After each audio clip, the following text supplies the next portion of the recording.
গতকালকে আমাকে একজন ফোন দিলেন যে ভাই অমকে অমকের স্ত্রীকে তালাক দিয়ে ফেলছে। কত তালাক? 3 তালাক। এখন তার ছেলে মেয়ে কেউ ইন্টারে পড়ে, কেউ দাখিলে পড়ে। উভয়জনে অনুতপ্ত হয়ে স্বামী স্ত্রী মসজিদের ইমাম সাহেবদের কাছে গেলেন। তিনারা বিবরণ শুনে বললেন যে আপনি 3 মাস আপনার বাবার বাড়ি চলে যান, 3 মাস পরে আসবেন, আমরা বাড়ি কয়টা দিয়ে ফিটাফাটা কয়েকটা দিয়ে তওবা ফরাইয়া আপনার ঘরে বিয়ে পড়িয়ে দিব। তা আমি বললাম ভাই, যে ইমাম সাহেব এই ফতুয়া দিয়েছেন ওই ইমাম সাহেব তো মনে হয় না ইমানদার।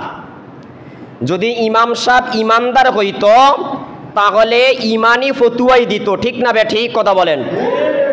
কেননা আল্লাহ তাআলা স্পষ্ট ভাষায় জানিয়ে দিচ্ছেন যে হাত্তা তানকিহা যাওজান গায়রা, স্বামী যদি স্ত্রীকে তালাক দিয়েই ফেলে, ওই স্ত্রীকে নিয়ে যদি আবার ঘর সংসার করতে চায় তাহলে ইদ্যত পালনের পরে অন্যখানে বিয়ে হবে।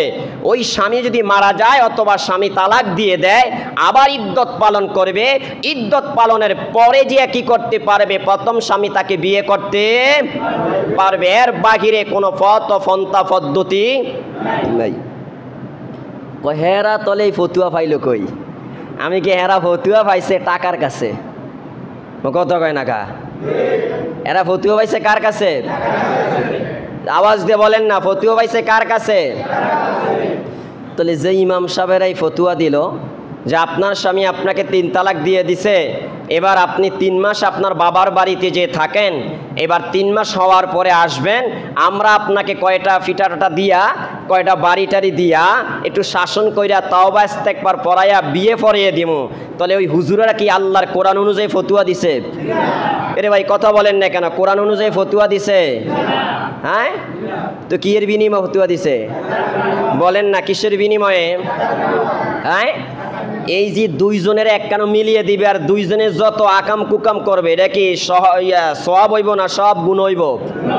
আরে কথা বলে না, সওয়াব হইব না গুণ হইব? হ্যাঁ, বিয়ের আগে 2 জনে দিয়ে মনে করেন জিনা ব্যভিচার করতো, সওয়াব হইতো না গুণ হইতো? আর এখন যা করবো এটি সওয়াব হইব? শরীয়ত সম্মতভাবে বিয়ে করে করলে সওয়াব হয় না গুনাহ হয়? আরে ভাই কথা বলেন না, সওয়াব হয় না গুনাহ হয়? সওয়াব। আর এখন যা হবে সওয়াব না গুনাহ? এই গুনাহ সব কি শুধু ওই 2 জনের অংশেই থাকবে না, ইমাম সাহেবের বাগও একটু আইব? কথা কয় না কা? বাগে আইতো না? আরে কথা কয় না কারা? আসলে আইবনি? হ্যাঁ, এগরে কি ভালো কাজও লাগিয়ে দিছে? কথা কন না কা? ভালো কাজে লাগিয়ে দিছে না গুনার কাজে লাগিয়ে দিছে? বলেন। এমন হুজুর বাংলাদেশে কি নাই? অভাব নাই। টাকার বিনিময়ে আল্লাহর কোরআনের ফতুয়াকে তারা পরিবর্তন করে দেয়। টাকার লোভে পড়ে তারা আল্লাহর ফতুয়াকে কি করে বলেন? কি করে দেয়? পরিবর্তন করে দেয়। বুঝেন না কথা আপনারা?